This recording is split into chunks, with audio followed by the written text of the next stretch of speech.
네, 안녕하세요. MK 오리가미입니다. 종이접기 스킬업 리뷰 3편을 올린 뒤에 꽤나 오랜 시간이 지나서야 마지막 리뷰 영상을 올리게 되었습니다. 제가 직장을 다니기도 하고 여러가지 일들이 겹치면서 영상 편집이 조금 뒤로 미뤄졌네요. 미뤄진 만큼 조금 더 알차게 준비해보았습니다. 마지막 리뷰 영상에 등장할 작품들은 정말 멋지고 좀 어려운 작품들로 구성이 되어 있습니다.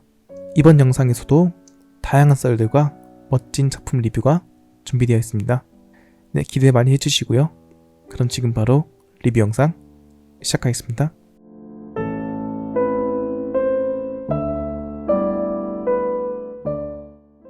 네, 첫 번째 리뷰할 작품은 박정우 작가의 혹동고래입니다. 혹동고래 하면은 우아한 몸통의 체형과 기다란 입이 특징인데요. 사람이나 어떤 바다 표범 같은 동물에게는 적들의 위협을 알려주고 가끔 애교도 부릴 만큼 굉장히 온순한 동물입니다. 하지만 범고래나 상어같이 이런 포식자들을 보면은 엄청 공격적으로 변해가지고 그 한가운데 돌진해가지고 깽판을 치는 강약약강의 전형적인 모습을 보여주는 신기한 동물입니다. 또한 매우 영리하다고 알려져 있고 활동성이 굉장히 좋아가지고 수면 위로 수면 위로 점프하는 모습을 종종 볼 수 있습니다. 이 작품은 혹동고래의 특징인 입부분의 색반점과 그리고 굽은 등 그리고 기다란 그런 체형 그런 표현을 잘 살린 작품입니다. 특히 이 작품은 박정우 작가에게 큰 의미가 있는 작품입니다. 왜냐하면은 그동안 고수해오던 작품의 그런 창작 스타일을 변화하려 했을 때 처음으로 창작했던 작품이기 때문입니다. 이전의 작품에서는 다듬기 의존도가 어느 정도 있었는데 혹동고래는 이런 다듬기에 크게 의존하지 않고 도면대로 접어 나가신다면은 원작과 크게 다르지 않게끔 완성이 됩니다. 이러한 도면의 어떤 완벽한 그런 특징 때문에 초반에 예비선이 낼 과정이 좀 많아요. 하지만 이런 예비선들은 퍼즐처럼 맞아 떨어지기 때문에 접으실 때 큰 희열감을 느끼실 수 있습니다. 원래 박정우 작가는 머리부터 창작을 시도하는데 이 작품은 큰 틀을 먼저 잡고 시작하였다고 합니다.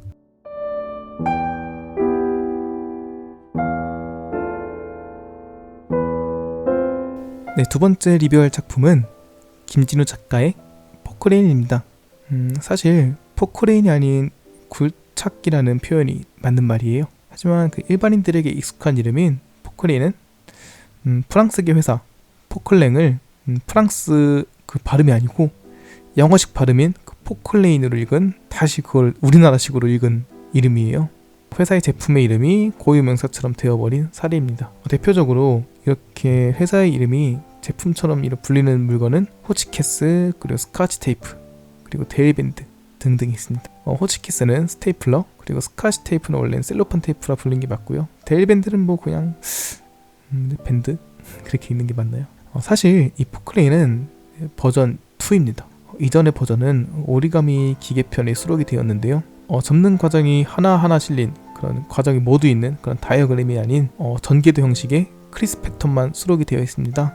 그런데 생각보다 인기가 좀 많았고 심지어 일본의 가장 큰 종이접기 단체인 오리가미 하우스의 협회장이신 야마구치 선생님께서 한국에 오셨을 때 김진우 작가께 막걸리를 따르면서 이 작품을 책에 싣는 게 어떻겠냐고 이렇게 로비를 하셨고 마침내 일본 종이접기 매거진까지 수록된 그런 의미 있는 작품입니다.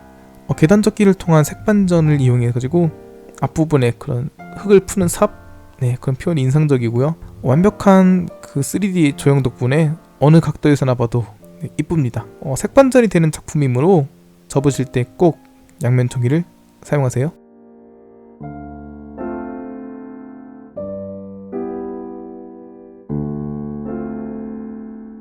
네, 세 번째 리뷰할 작품은 바로 한지우 작가의 맹꽁이입니다. 사실 제 이름이 맹현규인데 어렸을 적에 별명이 맹꽁이라 가지고 이 작품을 처음 딱 봤을 때는 이름을 들었을 때는 맹꽁이? 뭔가 별론데? 라고 생각했는데요.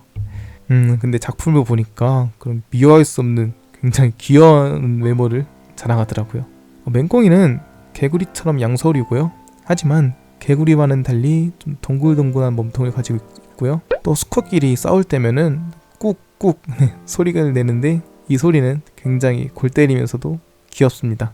이 맹꽁이는 그 비하인드 스토리가 참 많은 작품이에요. 작품의 시작부터 중간 과정 그리고 마무리까지 다양한 사람들이 참여한 작품입니다. 2019년에 저희 종이접기 작가들끼리 놀러 간 적이 있어요. 그 당시에 유태영 작가가 간단하게 만든 그런 개구리 기본형이 있었거든요.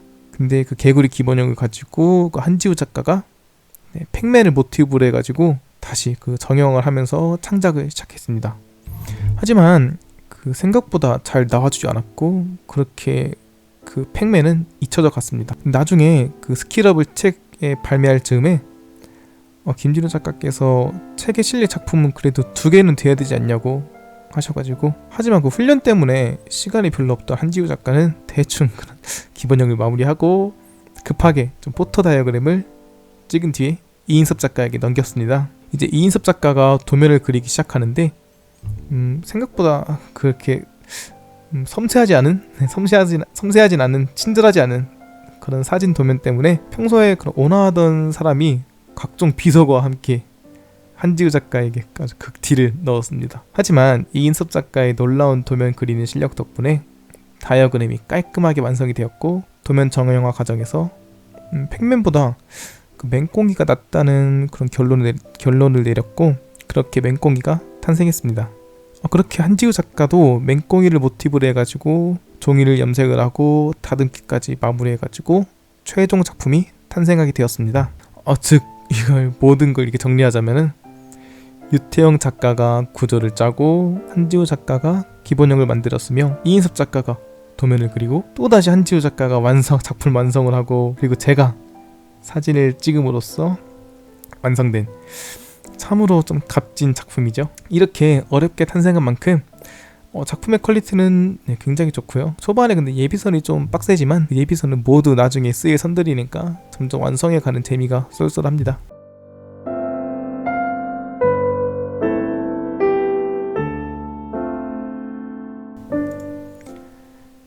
네 번째로 리뷰할 작품은 장혁익 작가의 청설모입니다. 일반적으로 다람쥐와 비슷하다고 생각되는 동물이지만 비슷한 동물이에요. 실제 영어로도 빨간 다람쥐, 즉 레드 스컬입니다. 회색의 털로 뒤덮여 있으며 다람쥐보다는 조금 더 크고 손발톱이 더 길고 날렵합니다. 무리 생활을 자주 하고요.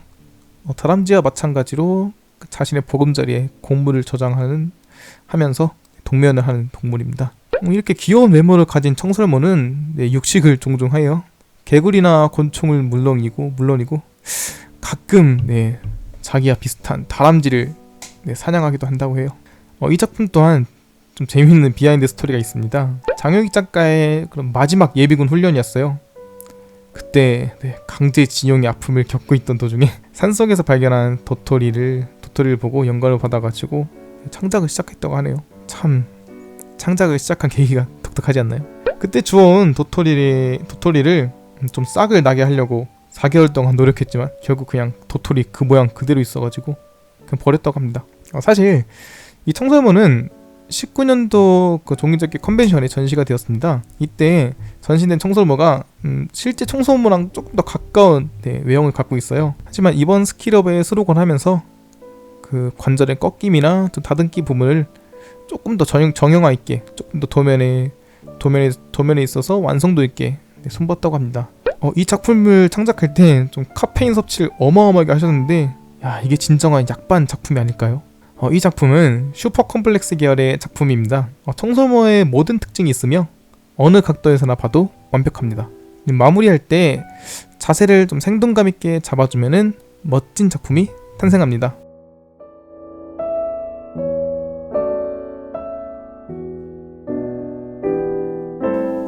마지막 리뷰할 작품은 이 책의 메인 모델이라고 할 수 있는 정재일 작가의 알로사우루스입니다. 알로사우루스는 그 쥐라기 시대의 대표적인 육식공룡입니다. 가장 크기도 하고요. 몸 길이가 8m에서 10m나 되는 굉장히 거대한 육식공룡입니다. 여러분 그거 아시나요? 알로사우루스라는 그런 이름은 이상한 도마뱀이라는 뜻을 가지고 있다 그래요. 좀 재밌네요. 몸 길이가 8m가 넘어가는 굉장히 큰 육식 공룡이지만 그 무는 힘, 즉 치악력은 현생하는 사자보다 약하다고 해요. 사자가 좀 생각보다 센 건지 아니면 알로사우루스가 생각보다 약한 건지 모르겠는데 여튼 약하다고 합니다. 하지만 그 날카로운 이빨과 뱀처럼 크게 벌어지는 입이 있으므로 치악력이 굳이 너무 강하지 않더라도 사냥을 하는데 큰 무리가 없었다고 판단됩니다. 알로사우루스는 전체적으로 그런 얇은 형태의 체형과 그리고 긴 꼬리, 그리고 팔, 다리, 그리고 날카로운 발톱을 갖고 있습니다. 이러한 특징을 모두 표현하려면 작품의 난이도는 상승하게 됩니다. 그렇게 이런 알로사우루스를 한 장의 종이로 표현하기는 좀 어려운데요. 하지만 정재일 작가의 알로사우루스는 이 모든 특징을 작품에 담은 명작 중에 명작입니다. 단순히 특징만 담았다 해서 명작인 게 아니고요. 딱 작품을 봤을 때도 굉장히 짜임새 있는 구조와 억지적인 부분이 없는 그런 좀 자연스러운 작품이기도 하죠. 종이의 가운데 부분에서 머리가 나오기 때문에 그 사이드 부분에 좀 종이 층들이 남아서 다양한 표현이 가능해졌습니다. 정재일 작가 특유의 좀 맞아떨어지는 그런 각종 예비선들은 접어 나가는데 큰 즐거움을 줍니다. 이 작품은 운용지약 같은 얇은 종이를 사용해야 좋은 작품이 완성됩니다. 다듬기 과정에서 어려움이 있을 수 있으니까 연습을 좀 가볍게 하고 그리고 난 뒤에 접으시는 것을 추천드립니다. 좀 작품이 좀 멋있잖아요. 그러니까 마지막인 만큼 조금 더 감상하고 마무리하도록 하겠습니다.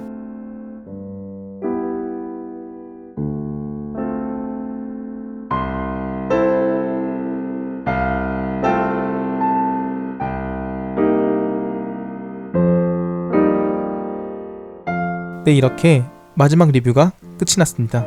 너무나도 쉽고 좀 간단한 종이접기에 갈증을 느낄 분들이 많으실 텐데 이 종이접기 스킬업은 매니아에 조금 더 다가갈 수 있는 책입니다.